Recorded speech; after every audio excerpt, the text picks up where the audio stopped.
quirúrgica es obligatoria en todos los casos con síntomas a pesar de más de 24 horas. Aunque nos venga un niño y nosotros sabemos que ese testículo no se va a recuperar, no quita de que la exploración quirúrgica es mandatoria. No vamos a dejar al niño con un testículo. Y ahí se fundamenta sobre todo en los trabajos de la elaboración de anticuerpos de ese testículo necrótico sobre el testículo sano contralateral. Por último, terminamos con el hipospadias. Como veis aquí una foto característica que conocéis de dos formas de hipospadias. Esta es una malformación en la que verdaderamente se denomina esa ubicación anómala del meato urinario. Puede ser distal, cerca del glande, esto que veis aquí, glandular, coronal, subcoronal, intermedio, que son bastante comunes, y proximales o penoscrotales, que son los más complejos de resolver. Las razones por las que debemos de tratar los hipospadias es funcionales y estéticas, y el mejor momento para la corrección quirúrgica son a partir de los 24 meses. Entonces, en cuanto a las alteraciones funcionales, sobre todo los meatos uretrales proximales, proximal, estamos hablando sobre todo de los que van más hacia la base del pene y de la bolsa escrotal, las estenosis neonatales y el pene incurvado. Y las estéticas, pues son meatos ubicados anómalamente, glandes bífidos, rotaciones penianas, prepucio redundante, transposición penoscrotal y escroto bífido. Los objetivos terapéuticos de esta malformación es normoposicionar el meato, construir una neuretra que carecen de ella y conseguir un aspecto estético aceptable y, como dice los niños, que no se mojen los zapatos, que puedan echar competiciones a ver quién llega más lejos. Recomendaciones. La edad recomendada para la cirugía correctora son los 24 meses, tiene un nivel de evidencia 4, no hay estudios aleatorizados ni metaanálisis. Tras la corrección quirúrgica, la función se encuentra bien preservada, ahí sí tenemos un nivel de evidencia muy potente, o sea que eso es un hecho evidente. Los objetivos terapéuticos son ubicar el meato en posición normal, corregir la curvatura del pene, crear una neuretra y conseguir un aspecto cosmético bueno. Esto viene en base a recomendaciones de expertos sin estudios explícitos, contundentes, pero es una recomendación que asumimos casi todos los cirujanos pediátricos. Y nada más, muchas gracias por vuestra atención.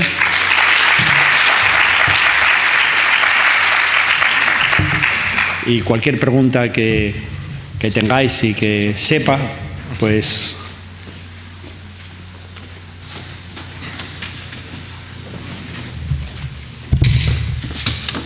¿Alguna pregunta, por favor? Incluso hasta de los cirujanas que están por ahí arriba, a su jefe. Bueno, voy a preguntarte una cosa. En algunas guías médicas recomiendan valorar la fimosis en lactantes con infecciones urinarias de repetición. Incluso, me imagino, si estamos hablando de lactantes con infecciones urinarias de repetición, sería valorar cirugía en fimosis fisiológicas. ¿Cuál es tu opinión sobre este tema? Bueno, habría que definir repetición, porque un episodio de infección urinaria... No, niños que tienen, entonces, incluso niños con reflujo de alto grado, que se infectan, que ingresan repetidamente, infecciones febriles... Bueno, mi opinión es que los 2 primeros años es una situación fisiológica. Entonces, yo en esa etapa de la vida... Bueno, no recomiendo en el primer año absolutamente hacer ninguna maniobra, porque a veces las maniobras dilatadoras lo que provoca es una fimosis cicatricial. Ese es un punto importante. Recomiendo siempre el tratamiento con tópico, en los cuales mejora muchísimo de los niños, y para darnos ese tiempo a que pasemos de esa edad crítica. Es muy excepcional. Tenemos algún caso, siempre surge algún caso, pero es muy excepcional. Aprovechando lo que me preguntan, otra cosa que también recomendamos, y hay un trabajo en el Pediatrics muy interesante, las adherencias balanoperpuciales no se operan ni responden al tratamiento tópico. Entonces hay un estudio en el Pediatrics donde una serie de niños, cuando llegan a la edad de los 14 o 15 años, han desaparecido. Pero contestando a tu pregunta de la infección urinaria, es una buena pregunta. Es una pregunta difícil, o sea que en ocasiones hemos hecho circuncisiones en niños por debajo de los 2 años. Pero a lo mejor te puedo decir que de 500 a lo mejor hay un caso en el que tienes que sentar esa indicación, pero es muy excepcional. Y la segunda pregunta era sobre un tema que no tocaste, pero bueno, si me lo permites, quería saber tu experiencia en la relación entre varicocele y este famoso síndrome que ahora nos toca a muchos pediatras, del síndrome del cascanueces.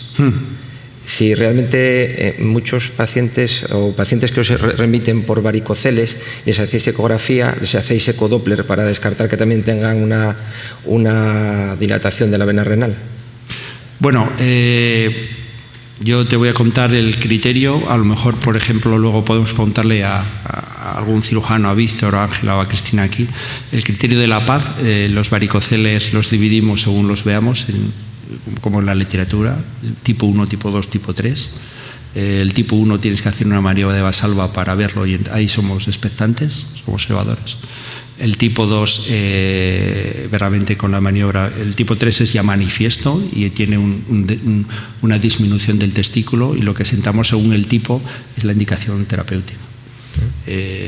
No hacemos el estudio ecográfico, no hacemos ningún estudio invasivo vascular, ninguna angio, ni nada para estudiar el tema del varicocele, y si lo encuadramos en el tipo 2 o el tipo 3 y hay una hipoplasia testicular, proponemos el tratamiento.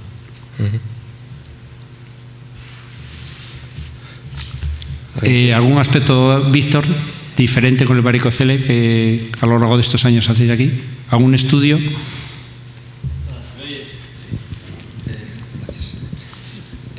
Flor Ángel es muy malo y como perro viejo también. Tuvimos varios casos aquí y supongo que lo preguntas por eso. Y desde entonces lo que hacemos es decir a los ecografistas que nos hagan una ecografía también de la renal. Y en caso de dudas le pedimos una angiotac. Y cambió un poco la forma diagnóstica, de que ya no hacemos simplemente una ecografía a nivel testicular, un ecodoppler, que es lo que se hacía habitualmente, sino que pedimos que por favor a todos los varicoceles se le haga también un estudio ecográfico de la renal izquierda, y en caso de duda se le pide una angiotac. Y si estamos encontrando bastantes casos de corkscrew, de cascanueces. Que a veces son asintomáticos, que no tienen clínica de hematuria. Si no lo buscan, no los encuentras, como casi todo.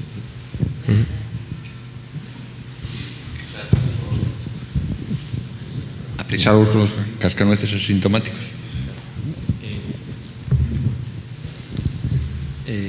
El problema lo tienes arriba, entonces solo haces un Ivanisevic, que es lo que hacías antes, que es una barbaridad, o si no te limitas simplemente a, si es asintomático, no hacer nada, hacer controles seriados cada año, por ejemplo. Lo que está ahora es estudiándose la fertilidad de estos críos, ¿vale? Si es asintomático, no tiene dolor y no va más, en principio no hacemos nada, hacemos controles seriados, ¿vale? Otra cosa son el problema son los que realmente son sintomáticos, o bien tienen dolor o bien una dilatación grande, entonces ahí tienes que plantearte hablar con los radiólogos intervencionistas y plantearte hacer algo. Nosotros, Luis Miguel, tratamos los sintomáticos nada más. Ayer hablaba sobre que había gente que no. Le digo que ayer hablaba con el doctor Freire que había gente que no se creía el síndrome.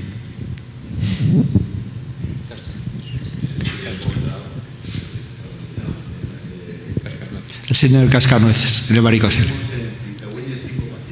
Sí. 4 niñas y un varón y 2 operadas y mejoran espectacularmente. ¿Y con qué clínica debutaron? Hematuria y dolor. Hematuria y dolor. Dolor. Los 5 igual, y luego tienen un fenotipo característico, son los típicos muy delgados. De hecho, se recomienda que engorden y estas cosas. Bien, pues teníamos 5, ya digo que dos intervenidas allí, y bueno, les preguntaba porque las intervenciones son y encantadas. ¿Tratados laparoscópicamente? No, los vasculares quitaban la vena renal, sí. La volvían a reinsertar y bueno, la vida les cambiaba, el dolor y la hematuria. 5. Muy bien. Y en niñas, vamos. Bueno, no muchas gracias por esa aportación. ¿Alguna pregunta más? ¿Un comentario? Pues nada, me parece que pasamos al siguiente turno. Muy bien, muchas gracias.